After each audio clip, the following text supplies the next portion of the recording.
We did some projects with BBC R&D a couple of years ago. The company's existed since 2016, and since then we've been basically working on R&D, developing a number of games titles and simultaneously developing tech to help games like this get to market. Just a quick show of hands in the room, who are Unity developers? And who are Unreal developers? Is there any? Never any. We're going to change this, it's fine. So at the moment, a lot of our middleware is based on Unreal Engine, and we're looking to shift that over to Unity. So I'm here to talk today. Oh, hang on. Oh no, that's cool. I'm going to talk about Spaceteam. So the studio's focus is collaborative play, social, multiplayer games in new technology. And with that in mind, we licensed Spaceteam, which was a popular game that was released in... It's on the notes, I can't remember, 2012. If you're unfamiliar with the game, it is... Oh, there, it's on the slide. Yes, 2012, I was right.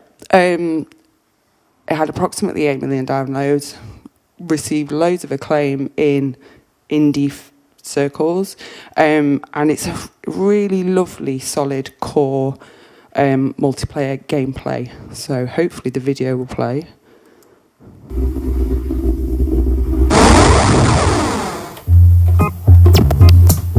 This is your captain speaking. I've had reports of incoherent shouting and confusion throughout the cabin. I want to assure you that this is perfectly normal.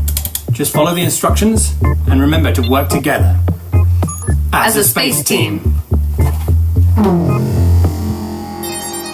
Jam Puzzy Orb. Caramelized onions. Manipulate splines. Engage digital volt bit. Oh, that's me. Jam Puzzy Orb. Yay! Oh, we made it. I jammed it. Fluff the pillow. Engage gyro socket pulley. Distribute earbuds. Unbind quad core. Everybody shake. Asteroid, shake. Shake it. Hyperspace. Yeah. Increase slide rule to 1. Set one guy sneezing in another guy's face to 3. Enable helical. Set shower to 5. So, I forgot I got mic. The core gameplay mechanic is actually played away from the technology, which is one of my favourite games. So the meta game is played regardless of technology. It works really well as a card game. There's also a board game. And we really liked how that could potentially work in VR. So what we've done is we've created a universe and a spaceship and a set of characters. This is a very early trailer.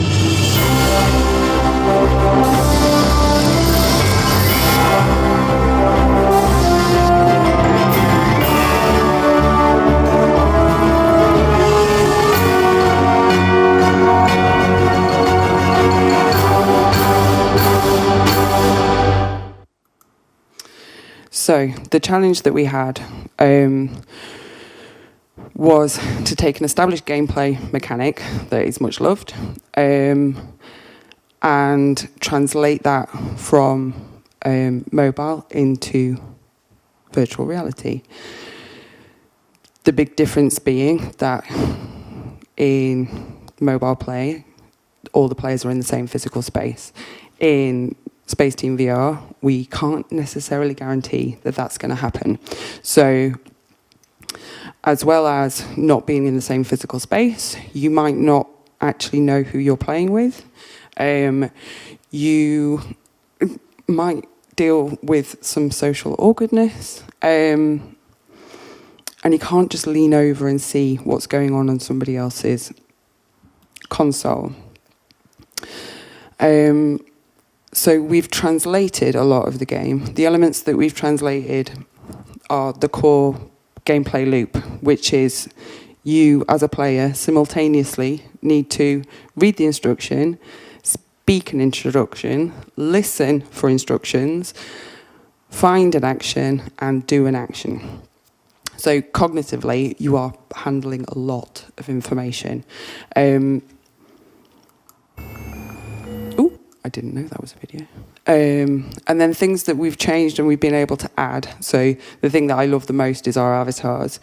In normal gameplay, you can see your friends, you can see their facial expressions, you can see their body language. We have used one of our tools, which is called Ichabod. It's an inverse kinematics solver. I'm not a tech. Which helps to bring the avatars to life.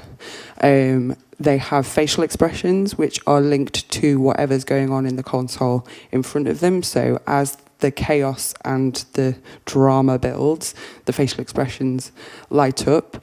The eye gaze goes to wherever you're generally looking, depending on what headset you've got. And there's gesture mirroring and also lip movement. So as you're talking, it actually looks like you're talking, unlike in some games. And then we've added a bunch of elements. One of the gameplay elements on the mobile phone game was goop suddenly appeared on your console and you couldn't complete a task until you clean the goop off. So we now spawn in a selection of aliens who vomit goop. We've also added in robots which play a vital role. They become your friend in space. They are slightly interactive. You can wave to them and I believe you can high-five them.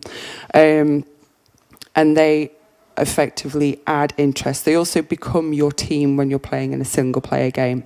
So Spaceteam works best with at least 3 players, but we've added in a practice mode in which you get to play with your lovely robot companions.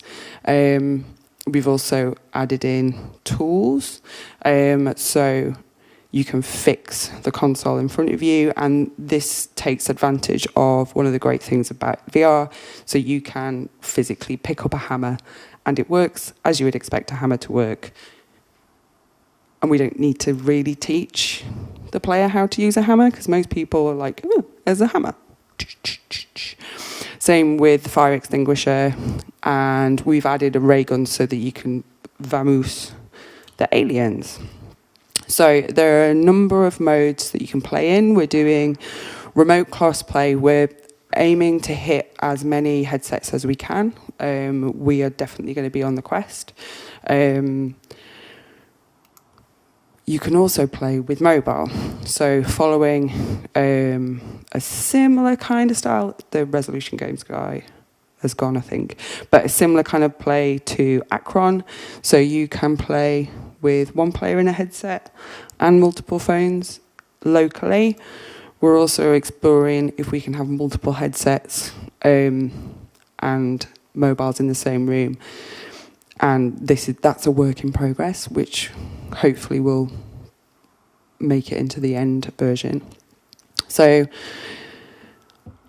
we wrote 3 lessons, and then somebody pointed out that the 3 lessons basically apply to all game development and they aren't specific enough to XR. So then I added another 3, and actually they apply to everything as well. So everything takes 2 to 17 times longer than you think it's going to. Playtesting is completely and utterly vital. You never know what people are going to do, especially when you're strapping a computer to somebody's head. Listening is really important. Listening to the audience, but also listening to the team, listening to each other. Always be listening. And then embodiment is everything. So one of the things that we've taken great care over is making sure that the player feels embodied, so that it's a kind of daunting thing to put a computer on somebody's head and then ask them to step into another world. And it's fun. It's fun to explore a new world. I think Job Simulator really encapsulates that really well. But actually giving somebody a mission, giving them something to achieve is really important. And we did public testing at EGX this year, and it was absolutely wild. We had like 500 people through. Learned a lot. Gauge the slime de-icer.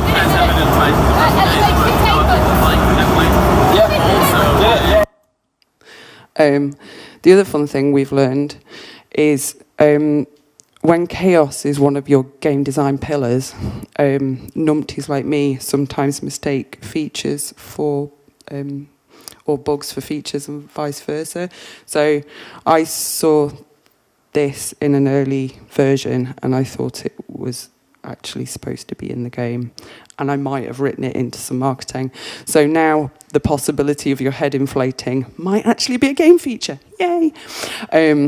So yeah, it's proven quite tricky with testing, especially with independent testers, for them to go, was that a bug? So having like rigorous documentation has really helped us with that. So yeah, this is the kind of the hymn at the end. Everything is better together. And the thing that you're not allowed to tell anybody, and I'm never going to tell the players, is it's not a shouting game. It's actually a listening game, and a shouting game. And that's it. If you want any information about Spaceteam or about the work that we're doing, these are all my contact details.